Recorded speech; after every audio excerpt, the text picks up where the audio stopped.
Welcome back, everyone. We are here for another interview with another amazing widow. This is Susan Spivey. I just need to give a little backstory. She is a lover of music.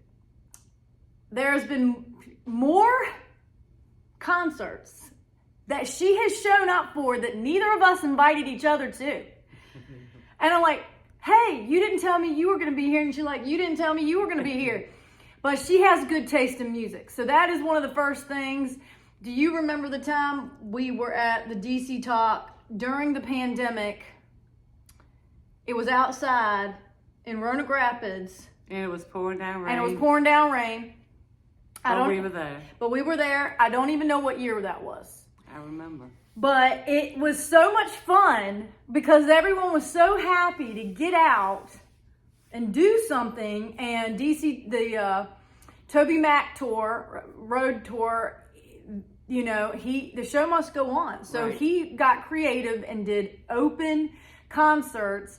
And Amanda Ritter and Susan were there, and we had a jolly old good time. We did. And then I've seen her in Nashville at the K-Love Fan Awards. Didn't know we were all going to be there, and she shows up there. There's been so many different concerts from music, Christian artists that we have enjoyed together.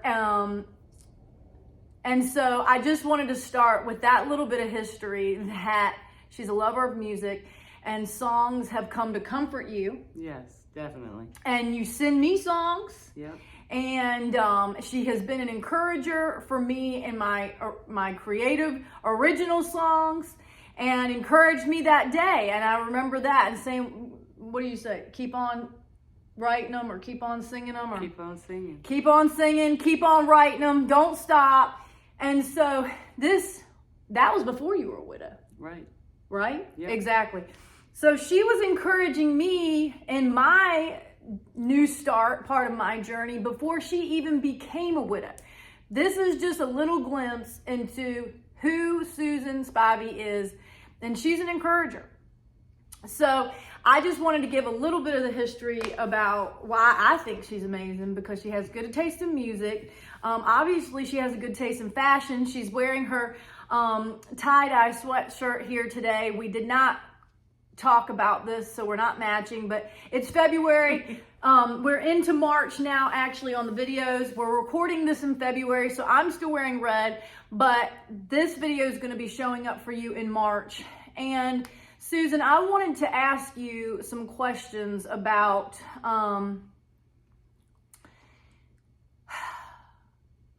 what has your relationship with the Lord been to you over the last few years of you walking this widow walk?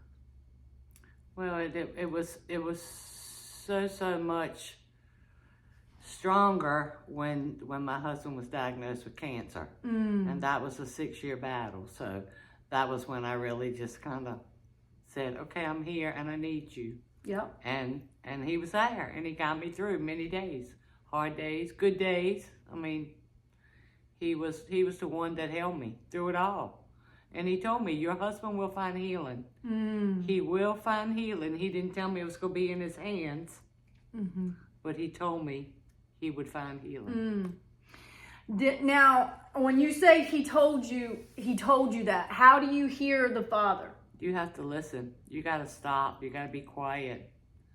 You got to talk. I talk to him just like he's sitting in the chair beside me, you know, and a lot of times I don't take time to listen because I'm kind of afraid of what he might say. Now, usually are those thoughts, when you finally take the time to listen, as scary as you thought? No.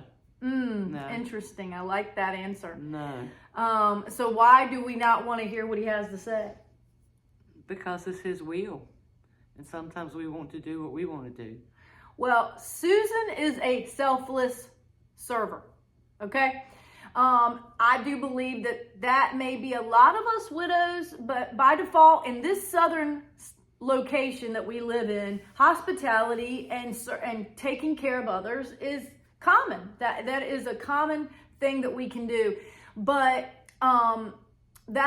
So by nature, you are a little bit that way. Well, and if you make life all about you, Where's the your joy? life is nothing. Your life is nothing, especially being a widow. You could sit in the house and cry and be depressed for days. But there's such a need for just companionship. Yeah. For just give me a hand. How about just show up and listen? It's a huge need out there that, not many people see and not many people address. And it's something the Lord has shown me. I gave you these experiences to help other people through them. So let's use your trials and let's help other people get through theirs. What, can you give a couple of examples of where widows have called you and you were able to take action? Well, I mean, sometimes it's just, I'm having a bad day. Today was my husband's birthday, or today was our anniversary, and, and just listen to the joys and the wonderful memories that they had of that particular day. Sitting home alone, thinking about them is one thing, but actually sharing them with somebody that understands, it's a whole new world. And usually we end up laughing. Yes. About something crazy. Thank or you. something funny, or That's right. something that they just happen to think about. And, remember about that day when it snowed? What were y'all doing? It's amazing what a listening ear can do. I heard a widow told me recently that she had a lot of words after her husband passed, but that there wasn't as many people as she had hoped willing to listen to her. Right. Well, people don't understand.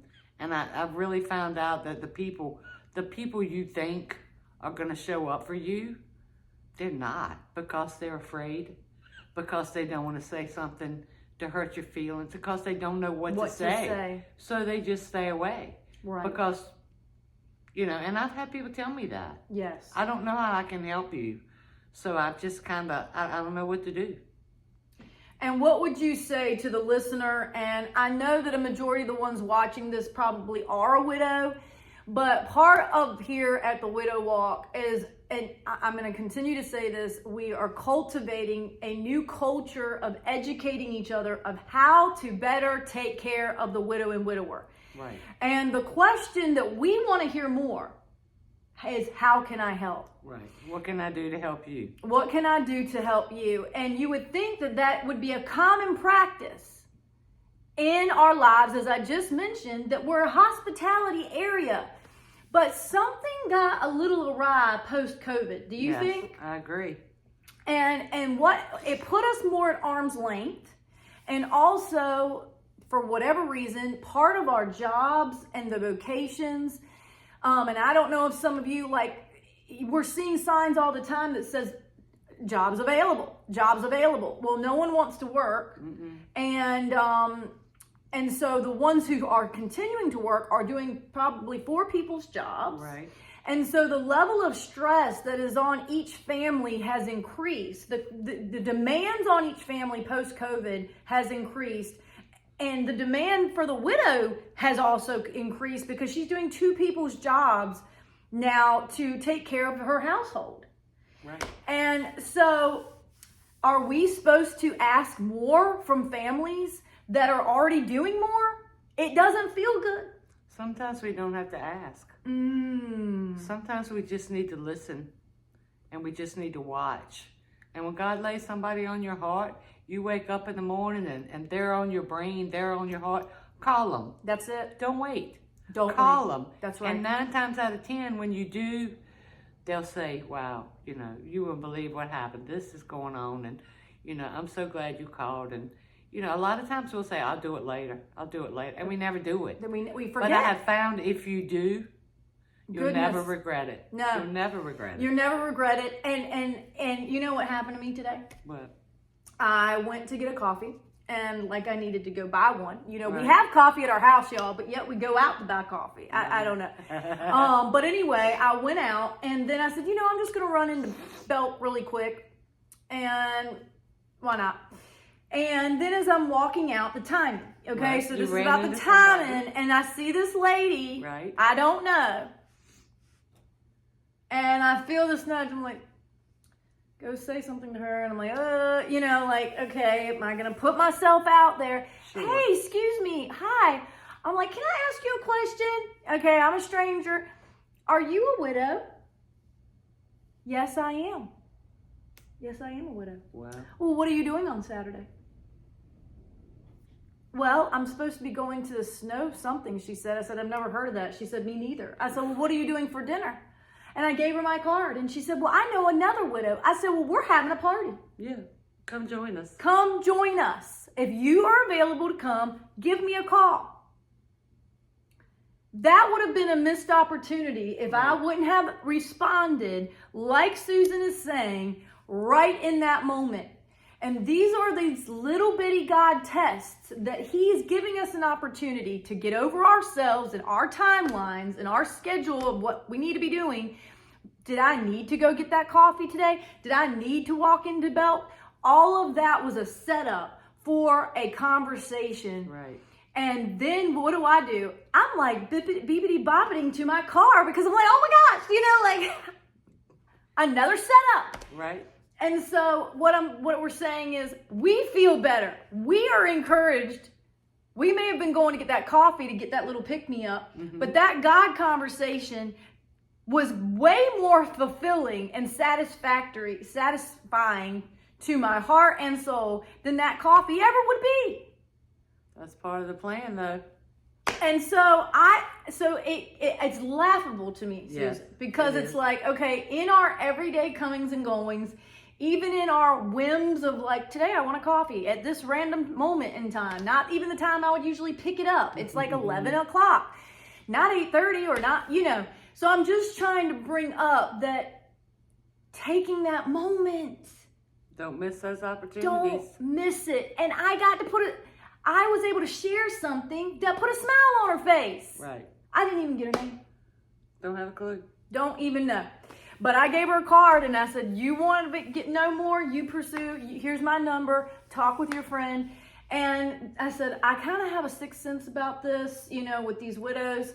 And I want to tell you too, that after her husband passed, she was a faithful spouse to take care of him, like she said, 6 years through hard cancer, illness, rounds and rounds of things. How many radiation did he have to do?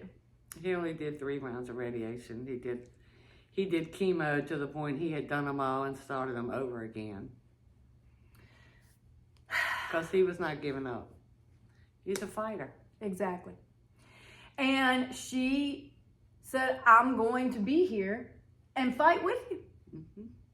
And fight with you. And she has good people around her that have continued to get her out, get some food, to do some adventures. Can you speak into what having a support group, and I understand not all of them have gone through loss. Right. How has that helped you grieve, having people to invite you to do things and get out and eat? And well, after I lost Ed, several of my friends, close friends that I worked with for years, 2 of them lost their husbands, so we kind of stay in touch. We check on each other, and we go hang out. We may go to dinner, or just come to the house and do nothing with me. So it's not good to be by yourself all the time. No. It's not good to be alone. well, what it does is it puts us with our thoughts, and our thoughts like to run. And now Satan slips in. Yep, he slips in and wants you to feel sorry for yourself and be sad about what you lost and not happy about what you can do for someone else. Yeah. Well, obviously we don't have anything to give. That's what Satan wants to tell us. Oh yeah, right. And that's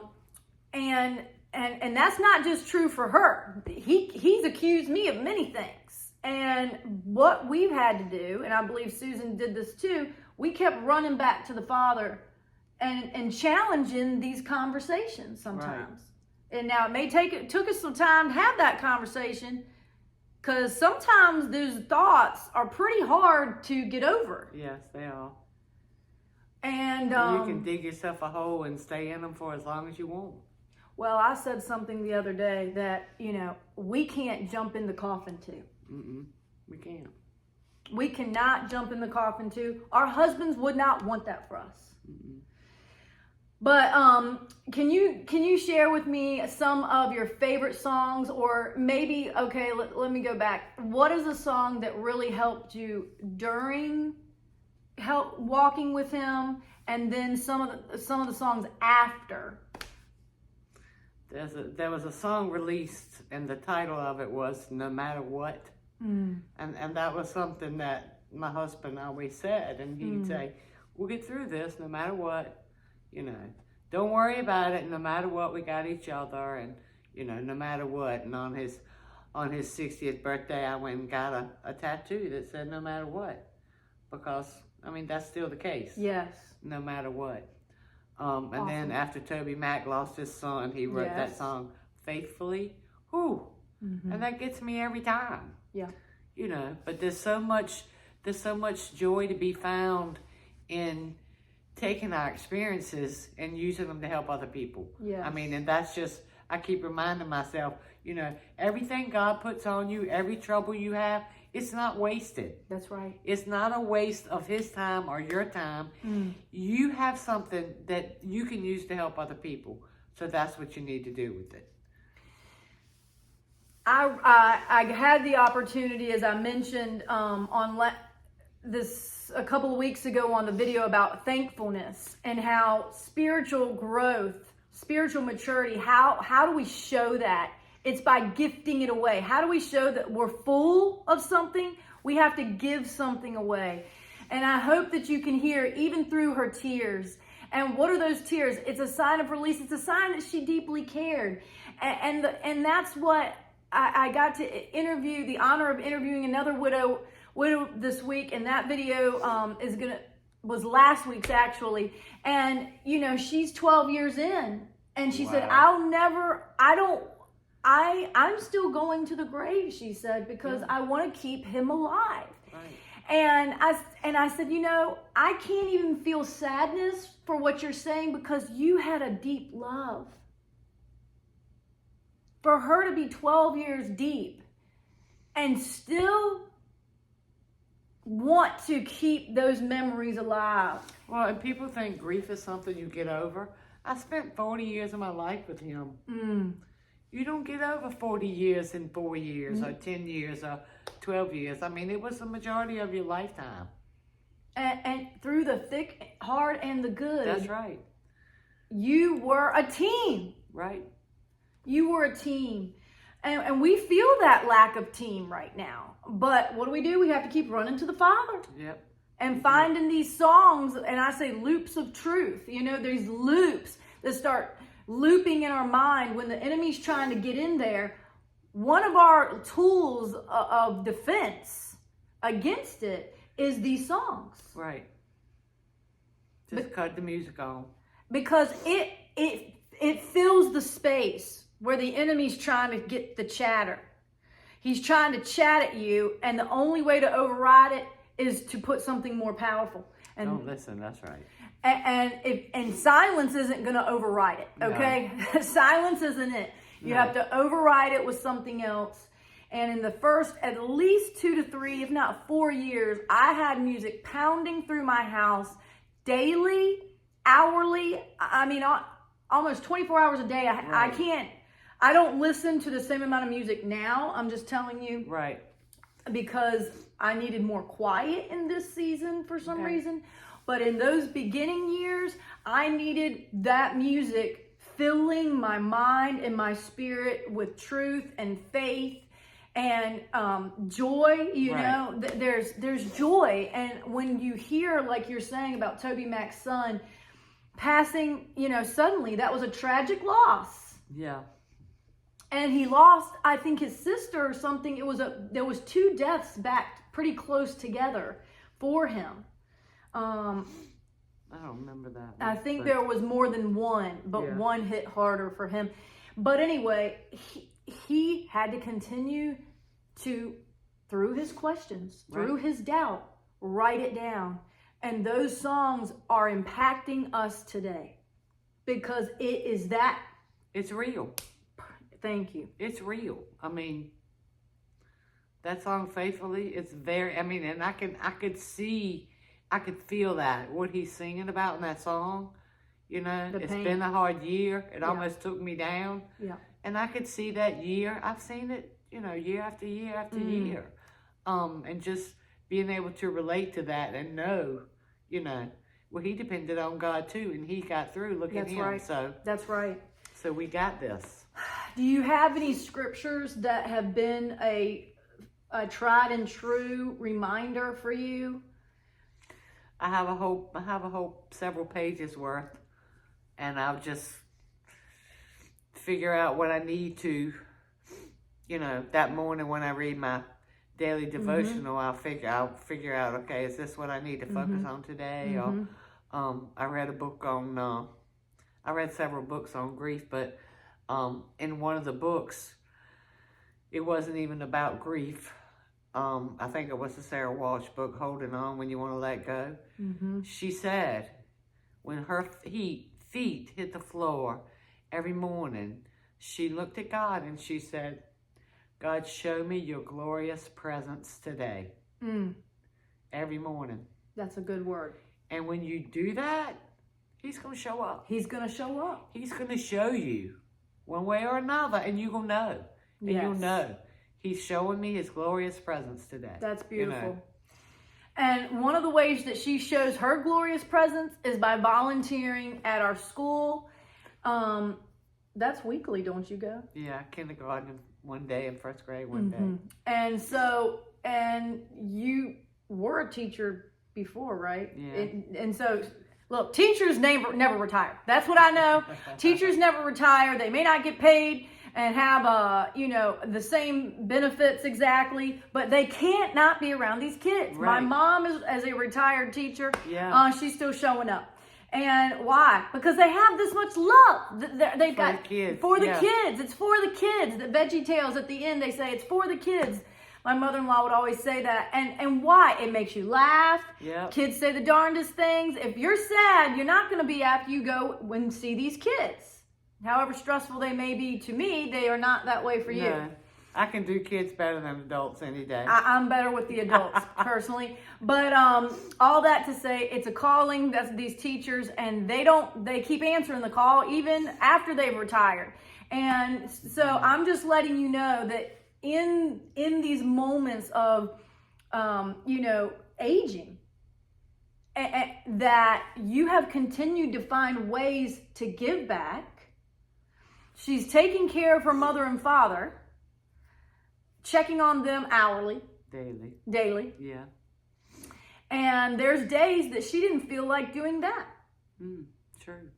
And yet she still did it. And that's because they love. They need her. They need her. That's right. And the Lord keeps giving you strength. He does.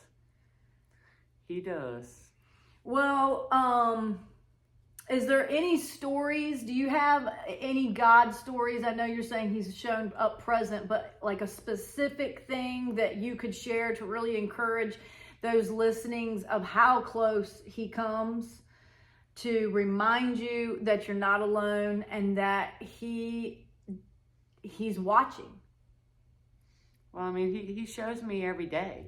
You know, when I ask him to show me his presence, he's not failed. He's showed up one way or another. You know, it may be the tiniest little thing, and it may just be some huge thing that he drops in my lap and says, here, this is for you. Now what are you going to do with it? I would say when those big drops come, it's kind of humbling. Yeah, it is. Because some days you wonder, what am I supposed to be doing? You know. And then you remember to ask, and he'll give you something to do. Oh, yeah, he will. I mean, I think a good father would do that, you know? Yes, he's going to give you some tasks. Whether you feel qualified for those tasks is a little bit different. True. And, but I keep reminding myself in this year, just start. Yeah, well, be careful what you ask for. Just start. I didn't ask you to be a specialist in this. Right. I asked you to pursue. Right. And just follow my lead. That's all you got to do. That's right. And I'm trying to learn how to dance with the Father, if you know what I mean. You know, people on the dance floor, there can only be one leader. Right. Or else it gets real clunky. And I'm not a dancer. Well, and if you're not a good follower and you don't pay attention and you're not attentive and you're not listening, then you may have some trouble along the way. And you might step on some people's toes Sure. and their heel and trip and fall and a lot of other complications where if you would just, like you said, quiet your soul, quiet your mind. But that's hard to do as a widow. It is. Because there's always a to-do list with a house and a yard. There's always a to-do list. And a dog and maybe a cat and your mother and your father and your first cousin, second cousin, third cousin, maybe some grandchildren involved. Yeah. The list, you see this list can get really long. Was there any surprising other than the people that you thought would come? Was there some roles that you had to take on as a widow that were overwhelming? Yes. Yeah, making all the decisions by myself. Mm-hmm. Mm-hmm. Mm-hmm. And how did you do that? I prayed a lot more. A lot more. I mean, because we had always, you know, the financial things, things that needed to be done to the house or whatever. Maintenance stuff and, you know, just stuff like that. We always talked about it and said, well, what do you think? We should do this, maybe not, wait till later. And, you know, then I kind of felt like everything started breaking. You know, why is everything breaking? Why is nothing want to work anymore? And every month it was one more thing and it was one more expense and it was one more thing. And, you know, my retirement budget didn't have all those things in it. And emotionally, how does that make you feel as it starts to snowball? I was just overwhelmed and exhausted. And you know, and worrying got me nowhere. Right. You know, and God worked it all out like He always does. But just having to deal with those things by yourself. Yes. It's quite different from, you know, having somebody to talk to every day when they come home. That's right. You know? And it was a learning curve. Ooh. That's an understatement. It still is. It's a learning curve, and I'm using this term now. I'm a fairly independent person, but I've had to become interdependent. I've had to enter into His presence, like you're saying, and depend on higher thinking because I'm hitting a threshold of not knowing anymore. Right. I felt like I know it. You know, I know a lot of stuff. I'm fairly resourceful. I didn't feel like I knew anything with this. Mm-mm. And whatever you were qualified for, you lose confidence when you become a widow. And there's nothing to prepare you for it. No. And that's really, again, part of this Widow Walk resource that we're growing and building is to educate you. One, to hopefully help you feel like, oh, that you went through that too? Yeah. This is normal? Yeah. This is normal. I had an opportunity yesterday to meet with the YMCA, and there was probably a dozen people that came, and I'm pitching an 8-week course to do with some of the seniors after their workout class.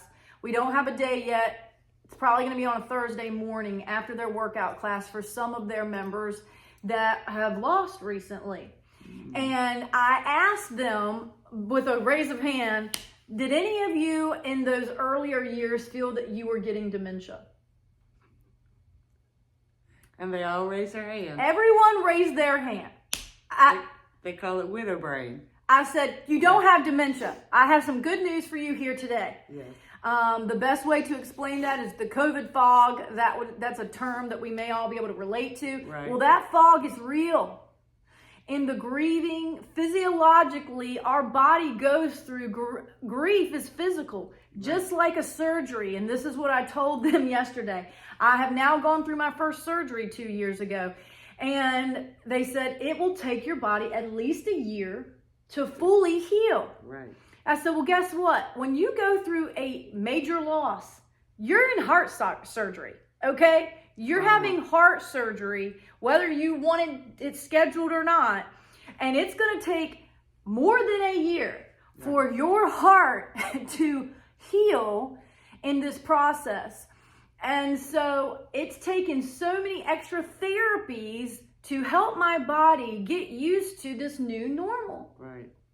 And so that brain getting cloudy is a real thing. It is real. And then no one talks about it, so therefore they just think it's their personal issue. And you kind of think sometimes, am I crazy? Exactly. The dementia. Why can't I remember that? Or why, where did that thought go? Because you used to be able to remember it. Right.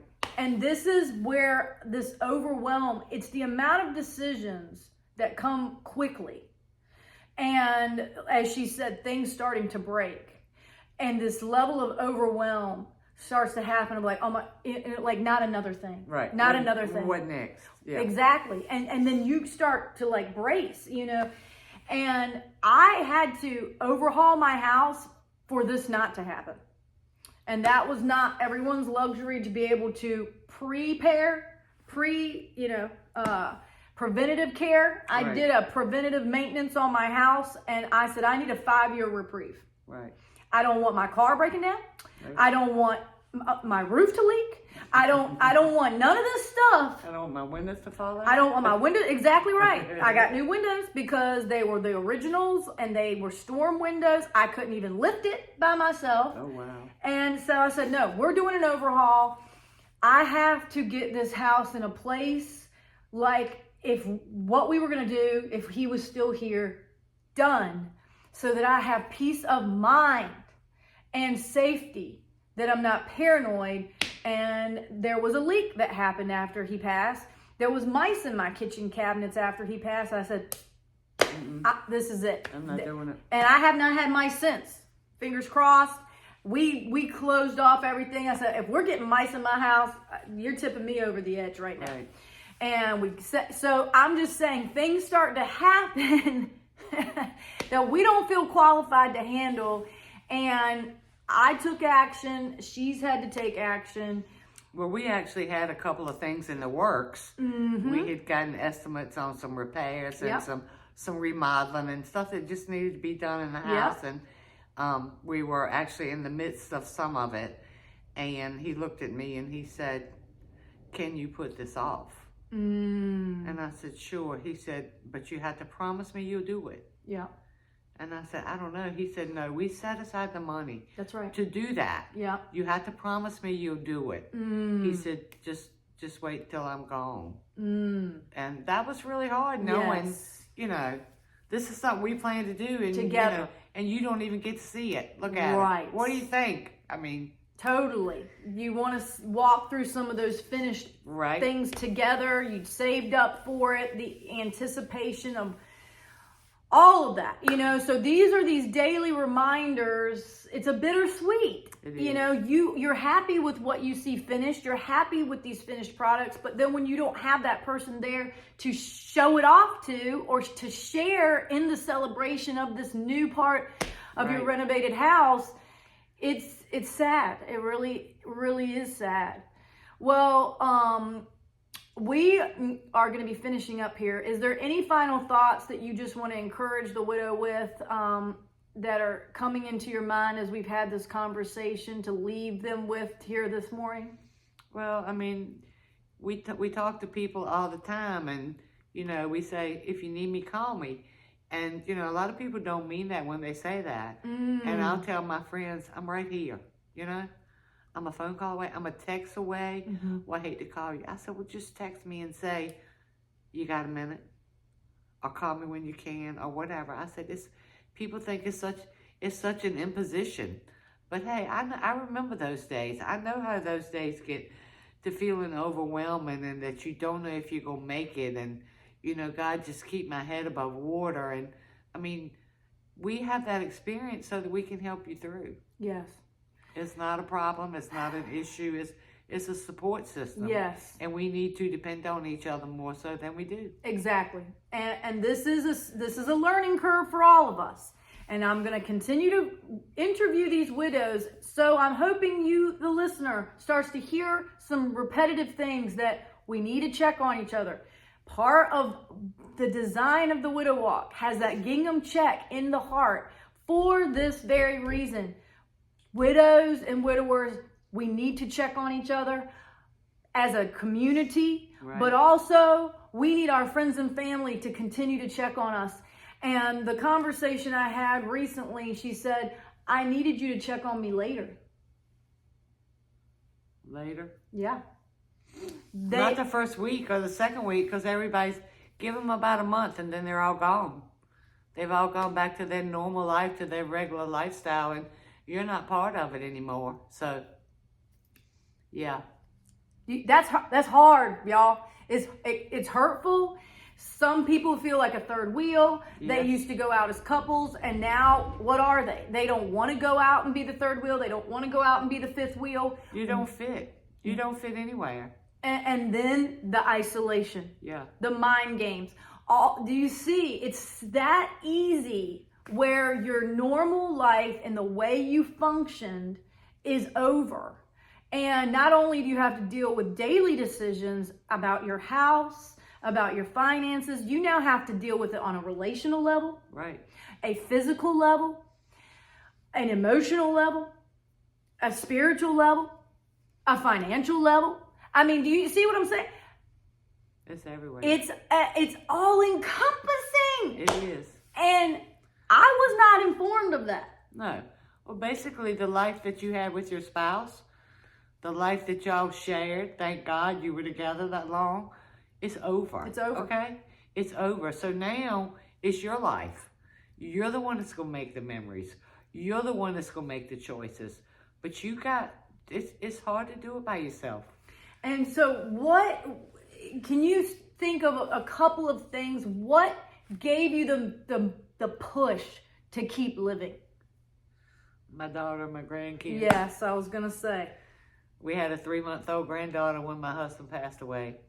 And he thought she was just a blessing and a gift from God. And he was just amazed that, he told his oncologist, you got to keep me alive to see my granddaughter. You got to keep me alive till Halloween. And then it was Christmas, and then it was New Year's. And he didn't make Valentine's Day, but yeah, he got to see her. And I know that was all part of God's plan. Yep. And so our family can be part of that motivation.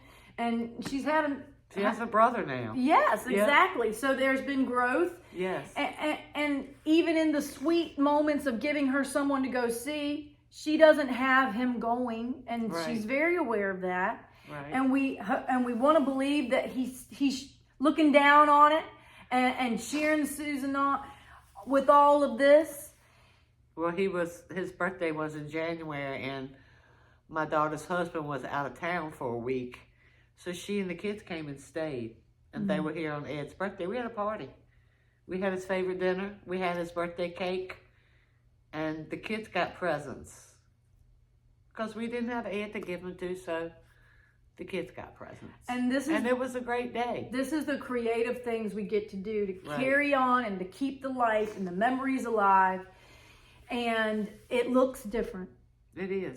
And it can take years to reconcile. But you got to make a new way. I mean, you can't live your old life anymore. You got to make a new way, and that path is for you and God to figure out. That's right. It takes me to that old song. God will make a way. Yes, He will. Where He seems to be no way. He works in ways we may not see. He will make a way for me. He will be my guide. Hold me closely to His side. With love and grace, in each new day, He will make a way. And so I'm full of lyrics, so lines that she says will pull things out. I think that's a great way to end here today, that He will make a way. And the scripture talks about where there seems to be no way, there's always a way out. There's always a way out. And I don't want the widow or widower to suffer in silence longer than they have to. when there are widows and widowers down the street, happy to help, but we're not connecting each other. Right. And so this year in the Widow Walk, my goal is for engagement, for people to connect, for the community to start networking together, Right. another knot of a relationship, another knot. And we're going to build a net. And then the bigger the net, the bigger the spread that we can to catch each other before we fall. Right. We want to be there as a buffer for each other. And I think if we're checking on each other more often, the probability of us catching those falls is higher. And you may give somebody a call for a completely different reason. You know, somebody who knows a widow, but you may call them, you know, to ask them something or get their advice or whatever. But you're going to always end up with the question, does it get any easier? Always. And what's your answer? My answer to her was, I cry less. That was my answer to her.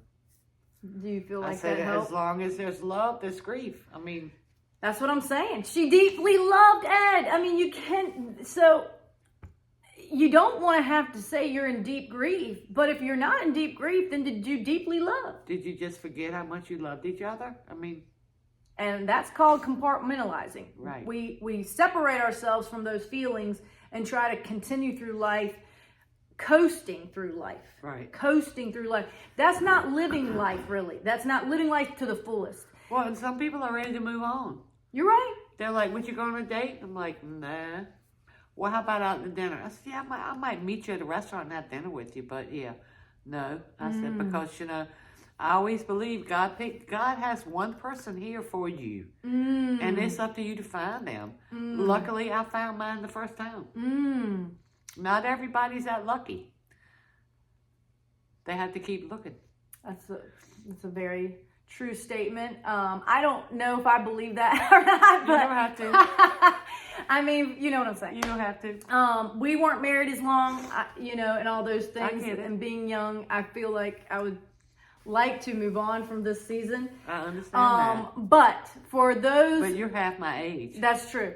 But I know older people that do remarry as well. They do. I'm not encouraging And you I with say that. that is wonderful. Exactly. For those That who is can, wonderful. they should. That's what I Yes. say. For those who can, they should. Yes. But I know many that said, we got it right the first time, and I'm not doing it again. Right.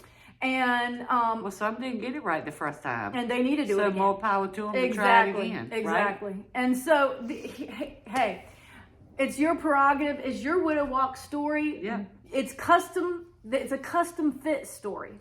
You know, no shoe fits the same. Nope. And even though we have our similarities, a majority of it is a very different experience because of our personal history. Right. Before, with our friends and family, with our spouse, with ourself, with the Father, all of this, with our community, all of this affects our healing process. It does.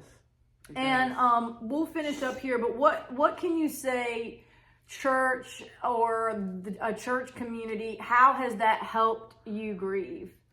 Well, it all starts with your mind. I mean, you can pick yourself up or you can knock yourself down. It all starts with your thoughts. Your first thought is to focus on God. I mean, every day when you get up, you might not want to get out of bed. You might be sad. You might be lonely. But every day, you got to look to God and say, hey, help me through this day. That's it. You know, I need you today more than ever. Yes. And that needing him is where the strength comes back. You would think that in our weakness, that expressing our need, you're weaker. No. But I truly believe with the Father, when we express our need, he gives us an exchange. There's been times on my porch where I felt so physically exhausted. And I finally got weak enough to call out for help. And I felt like a zing, like some kind of pick-me-up, like I just had an espresso. And I wouldn't say it that intensely, but I felt terrible, and within 5 minutes, I did not feel terrible anymore. And I was like, oh. Yeah. I should have called out a little bit sooner. Right. We suffer for so long until we get so down on ourselves before we ever call out. And I really don't think that's what he wants for us. But see, when you're retired, you rest the whole day with Jesus. It's beautiful. You can give him your day and say, hey, today's yours, Lord.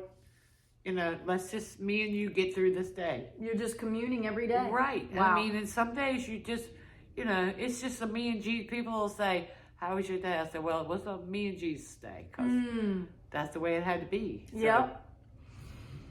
Well, those are good days, y'all. And that's a luxury she has in her retirement. Right. And for some, it may feel lonelier in that but she has found ways to give her time back and to really sow her life for other people. And in the process, it heals a piece of your heart. It does. Piece by piece. It does. And the kids are involved in that. Her family and friends are involved in that. Her church community is involved in that. All of it's another piece to the healing. But ultimately, I truly believe those days with Jesus has been the deepest healing of all. Right. And so I just want to encourage you, don't forget the Father in those lonely times. He's closer than a brother, the scripture says. Yeah. And a widow and widower really knows the truth of it. It says he's near to the brokenhearted. That's not just a verse, y'all. That's a reality. That's a reality. And that was really my pursuit of why I wanted to start interviewing widows and widowers, because I knew that you had God's stories I don't know. Right. And God's going to get the glory in these life after death stories, y'all. I am passionate about pursuing widows and widowers because I know that God has met them in different creative ways. And I want to expose as many stories as there is about how he showed up, because the enemy is trying to accuse us and make us doubt that God is good, to make us doubt that we have any purpose, to make us doubt there's any significance, that we were better as two, that two are better than one. What is our purpose anymore? Right. Why do we don't even care? We lose value somehow if we don't have our full part. Right. And well, death is like an amputation. Totally. And there's a part of you missing. Today it may be my heart. Tomorrow it may be in my head. Wow. I love that. And the next day it might be my whole soul. That's it, y'all.